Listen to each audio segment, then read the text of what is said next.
Hello Crafty Llamas, in this video I'll be showing you how to knit into both the front and back of the stitch as a method to increase your stitch count.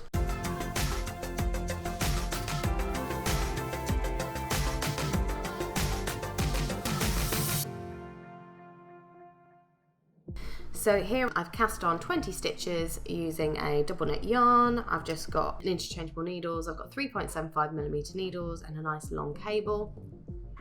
And I'm going to show you how to knit into both the front and the back of a stitch in order to increase. So when you're doing this, I'm going to knit the first three normally, so that I've got a bit of a steady border. And then we're going to knit front and back into the following stitches. So when it says knit front and back, it's talking about into the legs of the stitches. So obviously each stitch, here we go, we can see is made up of the leg at the back and the leg at the front here. So using kind of the combination knitting style, you would normally knit into the back of the stitch, like so. So when it says front and back, what you need to do is go in using the alternative style, which means picking up this front leg by going in that way, like so. So you're picking up, so if you're purling, you'd go in from right to left. Because you're knitting, you're going to go in from left to right, like so. Yarn over as usual, pull through, but don't slip that stitch that you're increasing off your needle. Simply pop your needle through the back leg, through this section here. So now pop that one through there and knit like so, and then you can slip that stitch off your needle, and you will now have the three that I did as the border and then the two stitches there which you increased from the one before. So if we do that again, if you're going to knit into the front leg, which is this one, so you're going to go from left to right, pick it up like so, yarn over and pull through and leave that stitch on your needle, and then you're going to take this one here, that's your first stitch of this one, and you're going to go into the back and knit like so. You can also, when I do it, I tend to go into the back first and then do the front. It just depends on which knitting style you have. I've never really noticed that it makes any difference. So if I do the back leg and then you pick up the front leg, like so, over through, and then you slip that stitch off. The only kind of noticeable difference that it makes is, I mean, personally, I think it looks neater to do the back leg first than it does the front. It's not too noticeable, but I would recommend trying both methods on a swatch that you're working on, just so that you can see what it'll look like with your knitting style. Obviously it varies a little bit between Continental and Combination as to how that's going to kind of look ever so slightly different. Because obviously I'm a combination knitter, I always go into the back of the stitch first and then go into the front. If you're literally following the written instructions to a T, then you want to do front and then back. I personally have never really noticed that it makes a difference, but that's just personal preference really. So I'll just go over those two methods again. So if you're knitting front and back, starting with the front leg, that's the one closest to you here, you're going to go from right to left, picking it up like so, wrap over and pull through, and then you're going to, before slipping that stitch off the needle that you've just knitted into, you want to knit into it again. So you're going to take your needle and then go through the back leg, which is a little bit sneaky there because it tends to hide a little bit as it twists like that.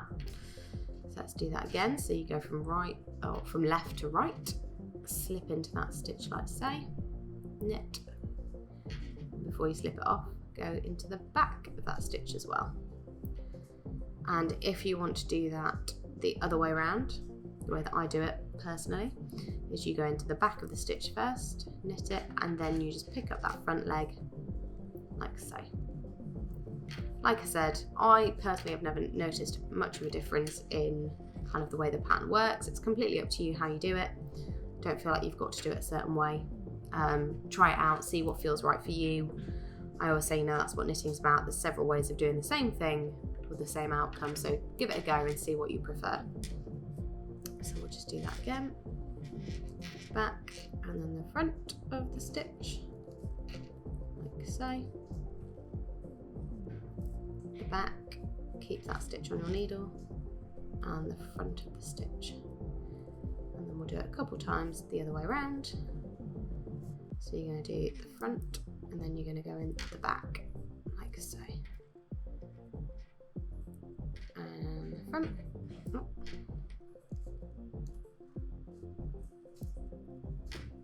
And the back.